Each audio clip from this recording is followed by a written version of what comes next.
So the 2025 Oscars has been and gone, but was it one to remember or one that's going to fade into the memory? Well, firstly, if we look at the ceremony as a whole, it was pretty by the numbers. Like, there were no slaps this time, there were no wrong films being read out for Best Picture. Conan was as expected, really. I thought the cinema pass stroke was probably the best one, but there wasn't anything really of note to report back here when it comes to his jokes and his presenting. And when we look at the speeches, there were a couple political ones. I think maybe just one really, actually, with the documentary one, which was as expected with that film subject matter. I thought the one from Sean Baker about the cinema, like we should actually have films in the cinema for longer, that was actually quite a decent speech. Adrian Brody went on for bloody over 5 minutes, 5 minutes 40 or something like that, the longest speech ever. And what was he even saying? I don't even think he knew what he was trying to say. He was just thinking, I'll try and get as much time as I can here to sort of remember to tick off all these boxes in my head of what I want to get out. But he didn't actually have anything really planned. It's just like, just trying to think, oh yeah, I mentioned that as well. And oh yeah, I'll mention that as well. It's like, just get off. Like, Cillian Murphy's on the edge of the stage there, like thinking, oh my God, please just shut up. And like Adrian Brody said that's not his first rodeo. It's like, well, yeah, if that's the case, you should know that you have a limited amount of time. Get the hell out of there. But anyway, there was one speech. It was from the Emilia Perez song category where they won best song. Oh my goodness, that lady was singing. Let me just show you the clip.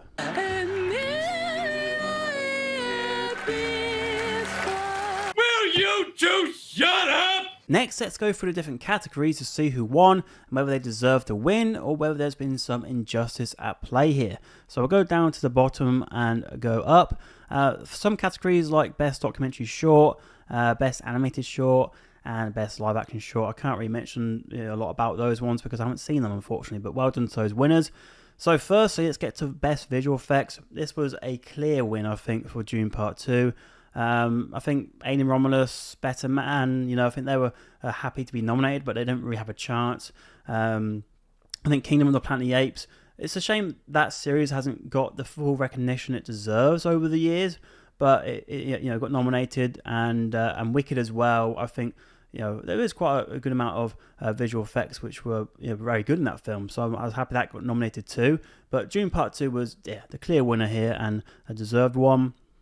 Next was Best Cinematography, which went to The Brutalist, which I'm pretty sure was what I predicted for this one. It could have, again, that could have gone to Dune Part 2, but I thought because the first Dune won that award, I thought they were going to go for someone different, and they did with The Brutalist. Don't really get Emilia Perez getting a nomination. I mean, 13 nominations, many of them you think, really? So yeah, that's one of them definitely for this one. Maria, I've not seen, unfortunately, so I can't really comment. But Nosferatu, it's a shame with Nosferatu because it went home empty-handed. And I feel like it deserved at least something, but it's just a shame. It was always like number 2 in pretty much every category it was in. It never really had enough going for it to really push ahead, like we'll see later with The Substance for makeup, where that was definitely going to win because of how much that was within that film. But yeah, The Brutalist for cinematography, which I think was deserved. Again, it's a film about architecture, and it was very well done in terms of the cinematography. Best film editing, Anora. I think I predicted Anora for this, but I also thought Conclave had a chance. But I thought Anora, this could have been the only Oscar it won, as we'll see later. It was not. But I thought Conclave had a chance here. I don't really, again, Emilia Perez, not really. Wicked either. And The Brutalist even. Yeah, I thought this was really between Anora and Conclave. I'd be interested to see actually, if there is data out there to see how close Conclave got to this one. But Nora was pretty much, I think, leading the race throughout the all the time of the voting process. So not a big surprise for Nora either. So not many big surprises so far. We will get to a couple soon, which I don't know if they're not really big surprises, but they are. There were a couple where you weren't completely sure. Best Sound, Dune Part 2. Yeah, that's expected. I was thinking they might have gone for a complete unknown just to give it an Oscar, because again, that was a film which went home empty-handed. Emilia Perez, what? Wicked, yeah, I mean, that could have, but I think I just think with Dune Part 2 and Wild Robot, again, I've got to mention that. That was great that got nominated for that category. But yeah, Dune Part 2, I think when that film came out, it had a lot of these technical awards really nailed on, and it's ended up being the case that it has won those. And yeah, I'm happy for it because what an experience that was. I thought it's easy to forget because it came out early in the year, but that film was such a experience, and these categories really helped to create that. Production design, again, Dune Part 2 could have won for that, but it did go to Wicked, and I was thinking Wicked's going to win 1 or 2, and this was the one which I think was the one which was the most likely because of how much went into it. You've seen some of the behind the scenes work. It is pretty spectacular of how that all came together to build the world of Oz. But the Bruce List, again, I think actually this was a really strong category. This is really strong because Conclave had to build a whole set to replicate the Sistine Chapel, and Nosferatu. That was that's one of the best parts of that film was that whole world that was created, and then the Bruce List. The Bruce List. Yeah, what a film in terms of again another design sort of category for the Bruce List. So Wicked winning is I'm happy for Wicked to get this one, but that was a really strong category. Next we've got best makeup and hairstyling, which did go to The Substance, as I mentioned earlier. A Different Man, that's the only nomination I think that one got, didn't it? For this category. I haven't seen that one, unfortunately, so I can't really say that much about it. But I've seen the trailer, so I'm not surprised why that's why that film's got nominated. Emilia Perez, yes, for the for Carla Sofia Gascon for the earlier scenes where she's a cartel leader. So that's why that got nominated for that one. But that's nowhere near, obviously, as impactful than we saw The Substance with makeup and hairstyling. Nosferatu, I think, was second. If I had to give anyone second, it would be Nosferatu. There's an example of what I was saying earlier. And Wicked, makeup and hairstyling, I'm not shocked that got nominated, but I think The Substance was a clear front runner, and it did end up winning. Best costume design, here's another one for Wicked, which looked likely, and it did win. Gladiator 2 did get nominated, so fair play for Gladiator 2 to have some sort of involvement in the Oscars, even though the film was pretty crap. But you always expected, for Gladiator, a film like that, it's gonna get into the costume design, and Conclave as well. A Completely Unknown, I was a bit shocked with that one, but looking back, actually, there were, I think they showed a few of the artwork during the Oscars when they presented the award, and there were actually quite a lot of different costumes used there, and they're really well done, actually. So actually that was a deserved nomination, and Nosferatu, of course, as well. But again, another example. It's always, unfortunately, second place. Best documentary feature, I've not watched these films, so I can't really say much about them, but I would be intrigued to see it, actually, the winner, No Other Land. Best original score, the Bruce List. Those notes, I think those 4 notes at the start of the film, it's just like that's really sticks in your head. Emilia Perez, no, I don't really got that one. I get it for best song, which we'll get to in a second, but I didn't really get it for original score. I was very happy for Wild Robot. There's a really good video on YouTube of the composer going through that soundtrack, going through that score, and seeing how he was able to put it all together. So do check that out. I think it's through Variety. Wicked, unexpected nomination, and Conclave was actually underrated. Actually, it was a very good score for that film. But the Bruces, I think that was well deserved as well. So not many shocks at this moment in time. Again, the winner for best original song, El Mal, that was what I predicted. I thought when you nominate 2 songs from the same film, one of them is going to win, and that was the best one from out of those 2. So I have not seen Sing Sing, but I'd really like to check that out, because we'll get to Best Actor in a minute, and Colman Domingo has been nominated for Best Actor twice now. I think, in a row. He's a really good actor, but his films always seem to not be pushed out there as much as some of these other ones. But I'd like to check that out. It seems like an interesting movie. Next up, we have Best Adapted Screenplay, which was Conclave, and Conclave was the favourite and has been the favourite for a long time. And I'm very happy it did win, actually, because it was definitely one of the best out of those ones I've seen. I haven't seen Sing Sing or Nickel Boys. I will watch Nickel Boys because that's the only Best Picture nomination film I haven't seen yet. But of those three I have seen, it's definitely the winner there. Amelia Perez even being nominated is kind of a joke, but anyway. Best Original Screenplay. It's interesting because I'm pretty sure Jesse Eisenberg won for A Real Pain in terms of the BAFTAs. But Honora wins this one. And when that happened, I thought, oh, here we go. That's a big indicator that Honora's probably going to win Best Picture. The Brutalist was in there as well. I thought the Brutalist might have won this. It's nice that September 5 got a nomination, actually, because I enjoyed that film. I don't think it was up to the level of these films, but it was an interesting one. And The Substance, I would have loved that to have won as well, actually, but just because Substance was my favourite film of last year. But Honora, I think it's fair enough, but I would have actually given this to The Brutalist or A Real Pain. Even though I don't think A Real Pain was that great of a movie, I got to say the screenplay was good. I just think it had other issues in that film, but screenplay was solid. But yeah, fair enough for Sean Baker to win that. And Sean Baker will obviously go up to the other categories in a minute, but Sean Baker has really made a name for himself in one night, really. Like, he is now a name, he's on the radar now. Like, he's more of an indie director beforehand. Now it's like, okay, Sean Baker, what's your next film? I'm going to go see it. Animated feature, this was a shock. This was a shock. Flow to win. I mean, for some it might not have been because I haven't seen Flow, so I can't really say how good of the film's quality is. But I've thought they would have gone for Inside Out 2 or The Wild Robot. I just didn't think they were going to go for Flow.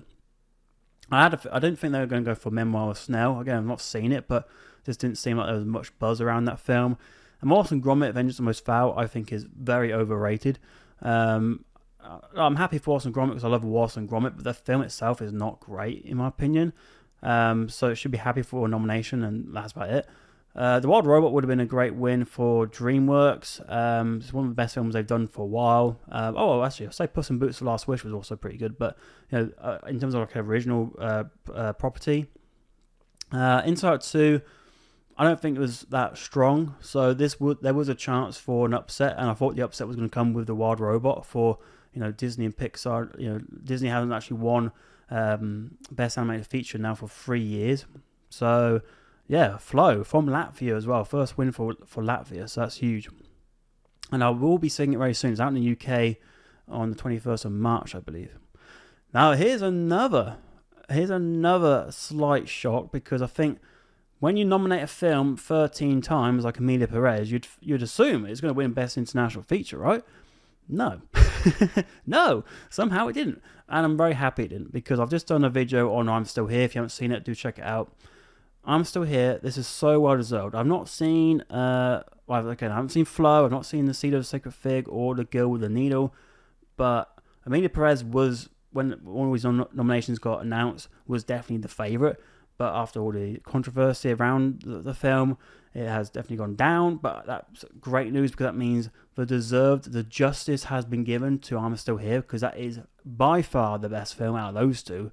And I honestly recommend it so much. Like, please do watch I'm Still Here if you're just thinking about checking it out. Do give it a go. It's so good. So yeah, I was really happy to see that. I'm so happy for Brazil that they got that win.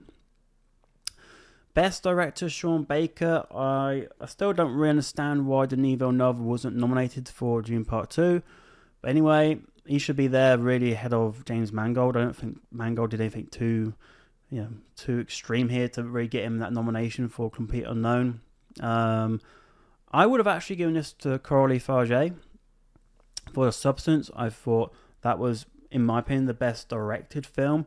I thought Noah was great in terms of direction, but I think The Substance, this was the win. I was really hoping that she would have won that, Amina Perez, absolutely not. I think Brady Corbet thought he was going to win. I think he was sort of slightly thinking, I've got this in the bag a little bit. Even though Sean Baker's had a lot of buzz too. But I don't know. Yeah, I think I'll get onto Nora as a whole in a minute when we get to Best Picture, but I think we're going to look back on this and think Nora was okay, but it's not that good, all right? But yeah, for me, I would have gone for the substance. I think this is a wrong decision. Best Supporting Actor.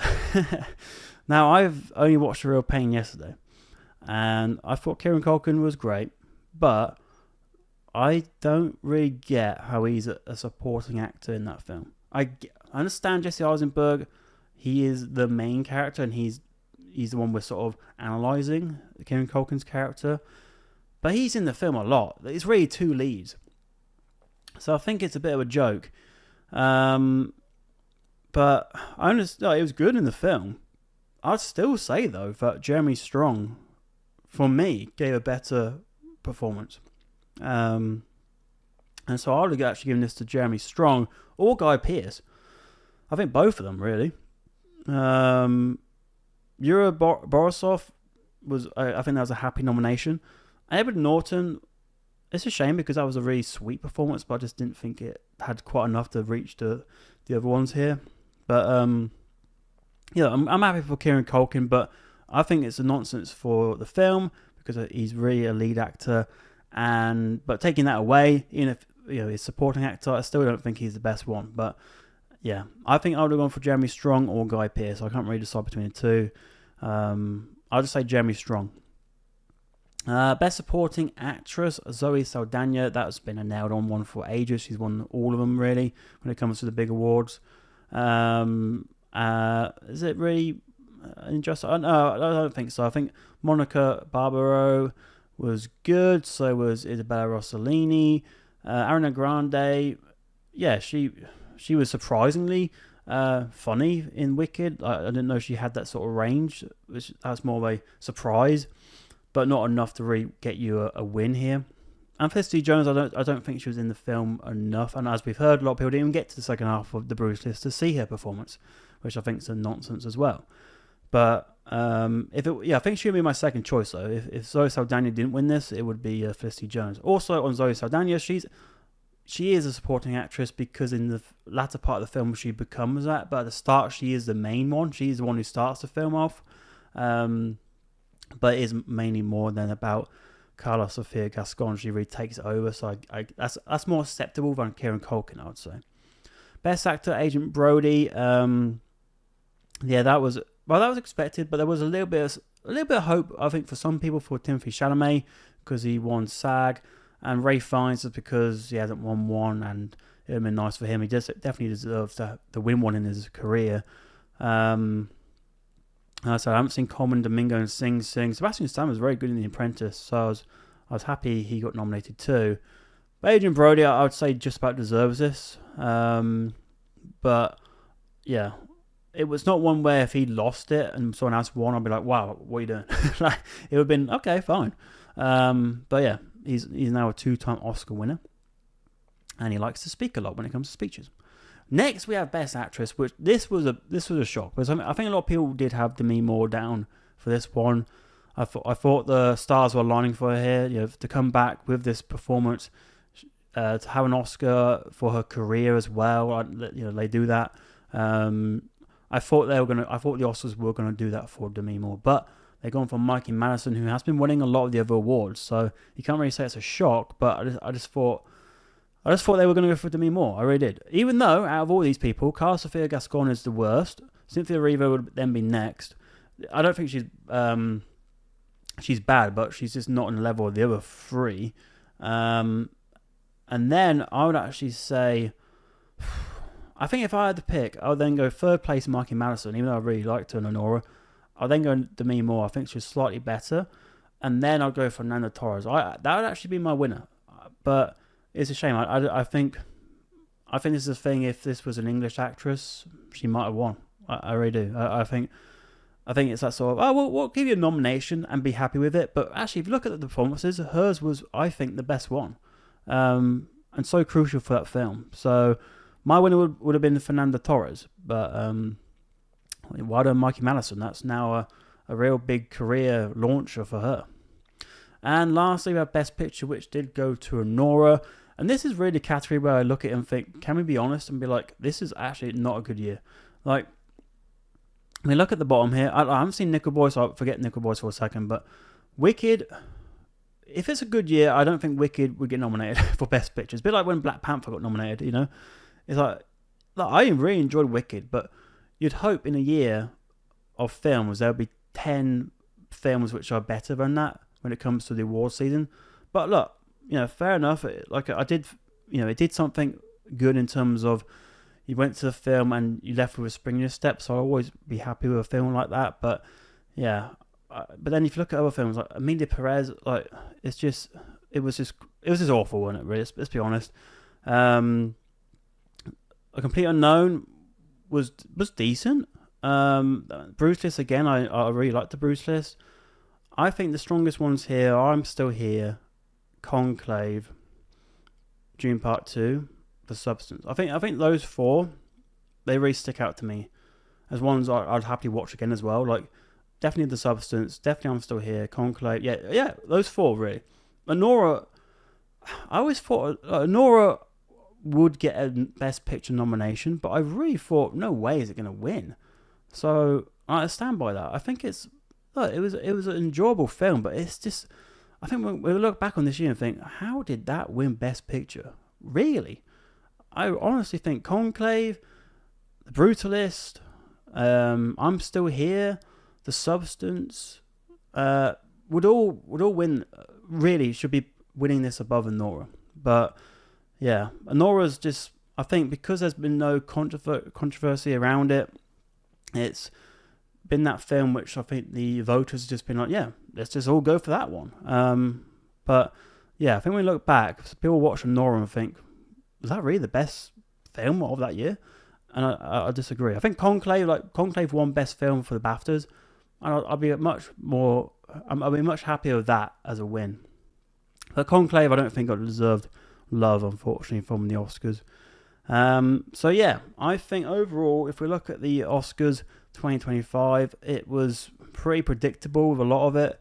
There's some good little nuggets here with some of these films, but when you look at even last year of Oppenheimer and The Holdovers, for example, those two films, like, I just think this year has definitely been a downgrade on that year, and probably on quite a few years.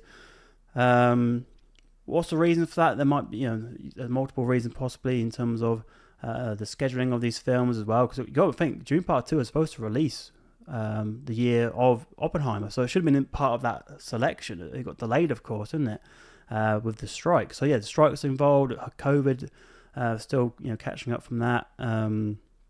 But yeah, I hope for the next Oscars the quality is a bit better. But I really think if you look at the release schedule, it looks like 2026 is going to be the next big year of films. It looks like this year, 2025, there's a lot of sort of, again, films that have been delayed, like Mickey 17. Not going to say they're bad, but Mickey 17, Ballerina, films that have just been pushed back. And I'm sure we'll get some good films, but I think this is sort of, we're in this stage now where we're having to just sort of pick apart the rest of what's been left over from all these delays. But yeah, I am satisfied enough with what we saw. But the Oscars, in terms of like an event as well, that really needs to change. Get it so we can it can be out there, for people like myself, like creators, to react to it in a better way. Like, especially like in the UK, my goodness, it's on ITV1 with Jonathan Ross and some random woman who was moaning about the whole show all the way through, like, oh, this film's rubbish, does not make the experience very fun to watch. But anyway, what are your thoughts on the Oscars 2025? I've had my little rant here. Let me know yours. What categories do you think were correct? What do you think were wrong in terms of some of these winners? Do you think Anora deserved Best Picture? Like, are you an Anora fan? Like, I haven't really seen many people even celebrate this win like we saw with Oppenheimer. But I guess Oppenheimer was such a big film. It was one where obviously it got a lot of money as well. It wasn't quite an indie film like Anora. So yeah, it's good for independent films, like as Sean Baker said when they got the win. But yeah, what are your thoughts on all this? Let me know in the comments down below. And you want to see another video? I have my thoughts for I'm Still Here on screen, and also a video that YouTube are recommending for you.